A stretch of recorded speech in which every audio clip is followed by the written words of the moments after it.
2 চামচ আটা এবং 2টা ডিম দিয়ে এত বড় একটি স্পঞ্জ কেক তৈরি করে নিতে পারেন চকলেট ফ্লেভারের। এটা বাসায় তৈরি করলে এত বেশি মজার হয়, এত সফট হয়, না খেলে বিশ্বাসই করবেন না। এটা যখন ডেকোরেশন করবেন কি পরিমাণ যে প্রিমিয়াম হবে, অবশ্যই এভাবে ট্রাই করবেন আমার রেসিপিটা ফলো করে। আমার ভিডিও যদি ভালো লাগে লাইক, কমেন্ট, শেয়ার করবেন, সাবস্ক্রাইব করে অল অপশন চালু রাখবেন। ভিডিও ছাড়ার সঙ্গে সঙ্গে আপনার ওখানে নোটিফিকেশান চলে যায়। কেক তৈরি করার জন্য যা যা লাগবে এখন আমি নিয়ে নিব। এখানে নিয়েছি 1/4 কাপ মানে 2 টেবিল চামচ আটা, সাথে নিব 1 টেবিল চামচ গুঁড়া দুধ। গুঁড়া দুধটা দিলে সফটনেস বাড়ে এবং স্বাদ অনেক বেড়ে যাবে। যেহেতু চকলেট ফ্লেভার এখানে নিলাম 2 টেবিল চামচ কোকো পাউডার। কোকো পাউডারটা অবশ্যই ভালো মানের নিতে হবে।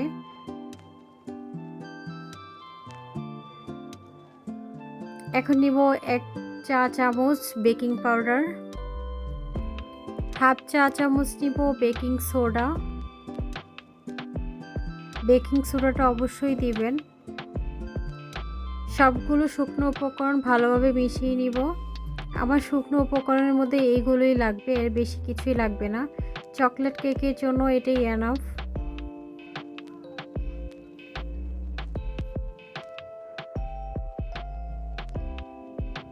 তো আমি এটা এক সাইডে রেখে দিব ভালোভাবে মিশিয়ে। এখন নিব ডিম। ডিমটা অবশ্যই অন্য একটা বাটিতে নিয়ে তারপরে ঢেলে দিবেন, কারণ যদি ডিম কোনো নষ্ট বা কোনো কিছু হয়। ফ্রিজে ডিম দিয়ে কখনো তৈরি করবেন না, রুম টেম্পারেচারে ডিম দিয়ে তৈরি করবেন। আমি 2টা ডিম দিয়েছি। তো ডিমের কুসুমটাকে আমি তুলে নিব। আমি সাদা অংশটাকে বিট করে নিব, তাই ডিমের কুসুমটাকে তুলে নিচ্ছি।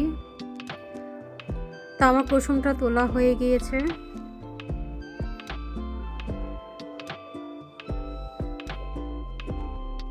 এখন আমি এটা বিট করে নিব। 1 মিনিটের মতো বিট করে নিব। এইভাবে কিছুক্ষণ বিট করতে হবে।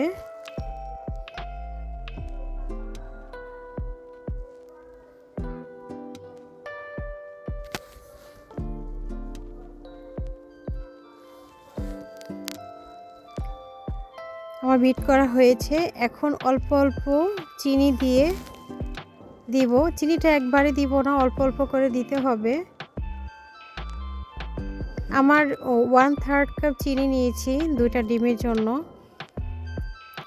আপনারা চাইলে কম বেশি করে নিতে পারেন, যার যার টেস্ট অনুযায়ী দিবেন, কারণ চিনি যত কম দেওয়া যায় ততই ভালো লাগে খেতে।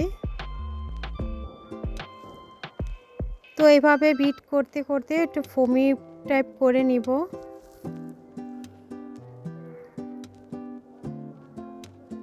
এভাবে 2-3 মিনিট বিট করলে এটা ফোম হয়ে যাবে।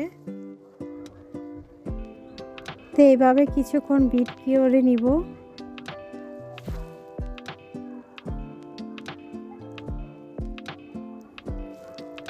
তো আমার বিট করা হয়েছে, দেখেন একদম ফোমি হয়েছে।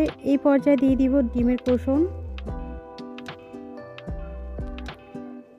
ডিমের কুসুম দেওয়ার পর বেশিক্ষণ বিট করা যাবে না, 1-2 বার একটুখানি ঘোরালে হয়ে যাবে। দেখেন আমার এটা রেডি হয়ে গিয়েছে, এর বেশি করা যাবেই না কোনোভাবেই না।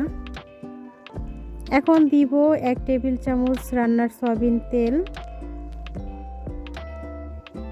যেহেতু চকলেট কেক, চকলেট ফ্লেভার দিয়ে দিব, চকলেট এসেন্স দিয়েছি।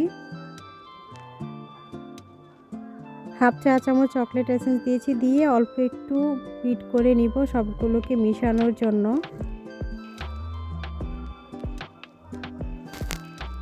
আমার মেশানো হয়ে গিয়েছে। এখন এই পর্যায়ে আমি বিট করা ছেড়ে দিব। এখন সব শুকনো উপকরণগুলো দিয়ে দিব।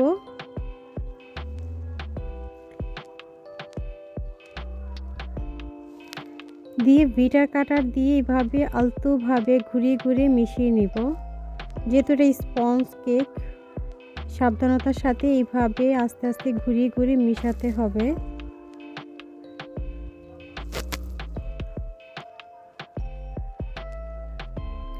দেখে নিশ্চয়ই বুঝতে পেরেছেন আমার এটা মেশানো হয়ে গিয়েছে।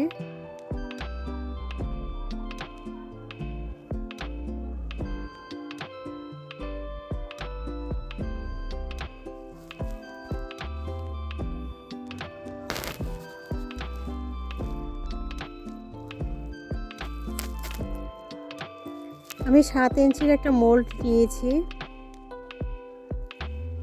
দেখেন মোল্ডের একটা কাগজ, আমার বেকিং পেপার ছিল না, তাই একটা সাদা কাগজ এভাবে এটার সাইজ অনুযায়ী কেটে নিয়েছি। এখন দিয়ে দিব বেটার।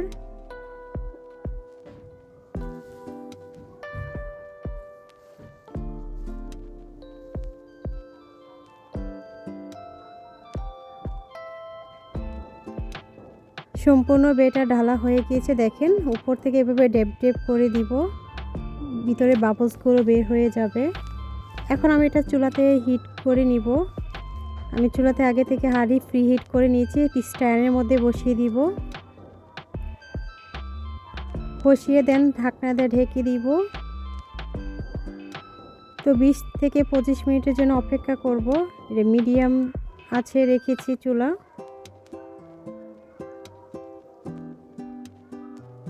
আমার টোটাল লেগেছে 25 মিনিট। মাশাআল্লাহ অনেক সুন্দরভাবে বেক হয়েছে। দেখেন একদম পারফেক্ট একটি স্পঞ্জ কেক হয়েছে।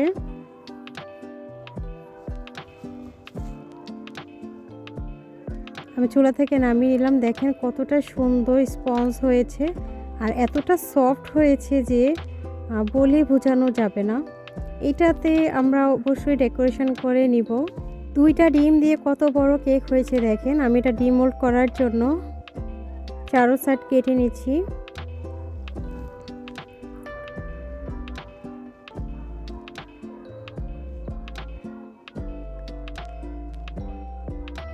মাশাআল্লাহ মাশাআল্লাহ কতটা সুন্দর স্পঞ্জি হয়েছে আর কতটা সফট, আপনারা দেখে নিশ্চয়ই বুঝতে পারছেন।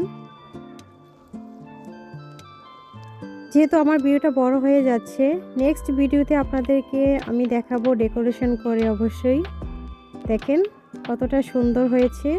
তো আমার নেক্সট ভিডিওর জন্য অপেক্ষা করবেন প্লিজ। আমি এই কেকটাকে ডেকোরেশন করব। ঘরে কিভাবে অল্প উপকরণ দিয়ে চকলেট কেক তৈরি করে খেতে পারেন। আসসালামু আলাইকুম, থ্যাঙ্কস ফর ওয়াচিং।